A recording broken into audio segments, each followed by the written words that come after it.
ఆ! అంత డల్‌గా ఉన్నావు. ఈరోజు ఆఫీస్‌కి కూడా ఎళ్ళలేదు. ఏం జరిగింది? అదేం లేదురా. డాక్టర్ నాకు క్యాన్సర్ ఉందని జెప్పారు. 6 మంత్స్‌లో చనిపోతానని జెప్పారు. అప్పటినుంచే నాకెలాగో ఉంది. 6 మంత్స్‌లో ఎలాగో చనిపోతున్నా. నీతో గడుపుదామని. నువ్వేంట్రా ఒక్క చుక్క ఏడవట్లేదు. నీ కంట్లోకెళ్ళి నీళ్ళు గూడా రాట్లేవు. ఎందుకంటే ఒక మనిషి శాశ్వతం గాదు గదా నాన్న.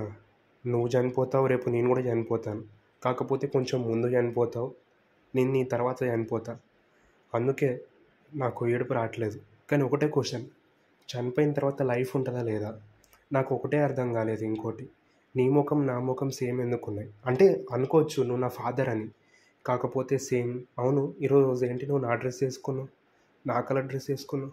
ఎలాగో 6 మంత్స్ చనిపోబోతున్నా. 6 మంత్స్‌లో చనిపోబోతున్నా. ఆ 6 మంత్స్ నీతో గడిపి హ్యాపీగా చనిపోవాలనుకుంటున్నా.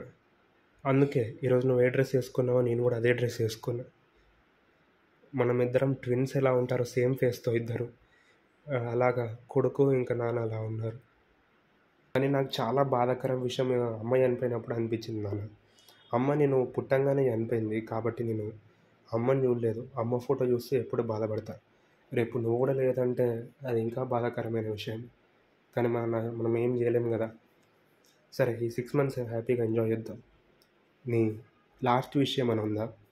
ఒకడు నన్ను మోసం చేసి నా నుంచి 10 ఎకరాలు కొట్టేశాడురా. నేను చనిపోయిన తర్వాత నా కొడుకొస్తదనుకున్నా. కానీ అది నీకు రాకుండా పోతుంది. వాడిని ఎలాగైనా వాడు నా పేరుని కూడా దెబ్బతీశాడు. అక్కడున్న వాళ్ళంతా నన్ను చెడ్డవాడనుకుంటున్నారు. మీ నాన్న చెడ్డవాడు కాదు, మంచోడని నిరూపించాలి. అంతేకాకుండా ఆ ఆస్తి కూడా నాకు రావాలి. నేను చనిపోయిన తర్వాత అది నీ పైన వస్తుంది. నీ పేరు మీద వస్తుంది. అర్థమైందా? అంటే ఇప్పుడు నువ్వు ఏం చేయాలో నీకు తెలుసా? పూర్తిగా అర్థమైంది నాన్నగారు. మీరేం బాధపడకండి. మీ చివరి కోరిక తీరుస్తా. మీ కల నెరవేరాకే చనిపోతారు. 6 మంత్స్ కదా, 5 మంత్స్‌లో ప్రాబ్లమ్ సాల్వ్ చేస్తా. దానికి 1 మంత్ తర్వాత మీరు చనిపోతారు. ఇది నా మాట.